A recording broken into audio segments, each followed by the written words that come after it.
महत्वाची बातमी आपण बघूया। फक्त मुंब्राच नाही तर संपूर्ण राज्य, संपूर्ण देश हिरवा करू असं खुलं आव्हानच इम्तियाज जलील यांनी सत्ताधाऱ्यांना दिलंय। मुंब्र्यात जाऊन जलील यांनी सहर शेख यांच्या वक्तव्याचं समर्थन करत भाजप आणि शिवसेनेच्या नेत्यांविरोधात दंड थोपटलेत। इम्तियाज जलील यांच्याशी संवाद साधलाय आमचे प्रतिनिधी अजित मांढरे यांनी।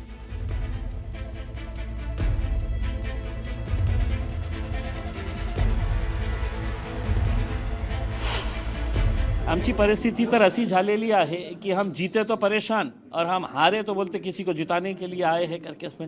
पण लोकांनी आता निर्णय घेतलेला आहे की आम्हाला एमआयएम सोबत, कारण ते बघितलेलं आहे। आज महाराष्ट्राची जी परिस्थिती आहे, मला असं वाटतं की देशामध्ये सगळ्यात घाणेरडी राजनीती कुठे होत असेल तर ते माझ्या महाराष्ट्रामध्ये होत आहे। आणि त्याची सुरुवात कोणी केलेली आहे? हेच लोक जे आमच्यावर आता बोट दाखवत आहे। लोकांनी कशाला निवडणुका आल्या, साहेबांना मतदान केलं होतं? पक्ष फोडण्यासाठी केलं होतं। मग पैसे दिसलं तर सगळं पक्ष या पक्षातून निवडून येतो, कोणीतरी पैसे देतो तर दुसऱ्या पक्षामध्ये उडी मारून तिथे जाऊन बसतं। अशा प्रकारची जेव्हा घाणेरडी राजनीती सुरू झालेली आहे तर लोकांना असं वाटतं की आम्हाला चेंज पाहिजे, आणि ते चेंज जे आहे ते त्यांना एमआयएम मध्ये दिसत आहे। म्हणून आमच्या इतकं जोरात आमचा हे विजय झालेला आहे। पण तुम्ही इथे आलात आणि हा भगवा तुमच्या गळ्यात होता संपूर्ण रॅलीवर, आणि इथे शहर शेख यांनी वक्तव्य केलं की मुंब्रा हिरवा करायचा आहे, पण गळ्यात तुमच्या भगवा आहे। काय आहे ना, याच्यावर कॉपीराईट आहे का? देशामध्ये कोणता कायदा आहे का? कोणता कानून आहे का? संविधानाने म्हटलेलं आहे का की एका मुस्लिम समाजाच्या नेत्यांनी भगवा रंगाचा रुमाल आपल्या गळ्यात टाकायचा नाही आहे करके? मग निळा पण आहे ना उसमें।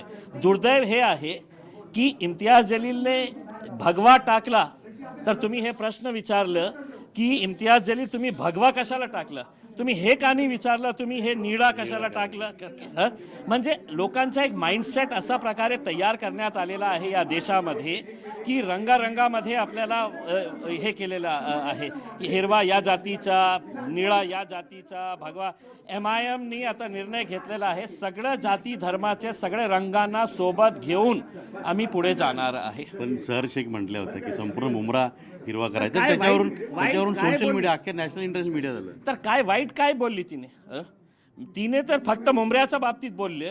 आता मी आवर्जून तुम्हाला सांगतो की मी पूर्ण देशाच्या बाबतीत बोलत आहे की हिरवा रंग आम्ही देशामध्ये ज्या प्रकारे एकनाथ शिंदे साहेब असू द्या किंवा देवेंद्र फडणवीस साहेब असू द्या, ते आपले होर्डिंग्स लावत आहे महाराष्ट्रामध्ये की आम्ही धन्यवाद देतो जनतेचा, तुम्ही भगवे रंगेला हे केलेलं आहे। मग ते चालतं तुम्हाला? ते बोलले की ठाणे जिल्हा भगवा आहे, मुंब्रा काही छोटासा आहे। मग ते चालतं का? पण त्यांचा हा ते चालतं का? आम्ही आमच्या हिरवा सोबत भगवालाही सोबत घेणार आहे। आणि आज खूप सारे जे भगवाधारी हे धारण केलेले होते ना, ते आमच्या सोबत आलेले आहे।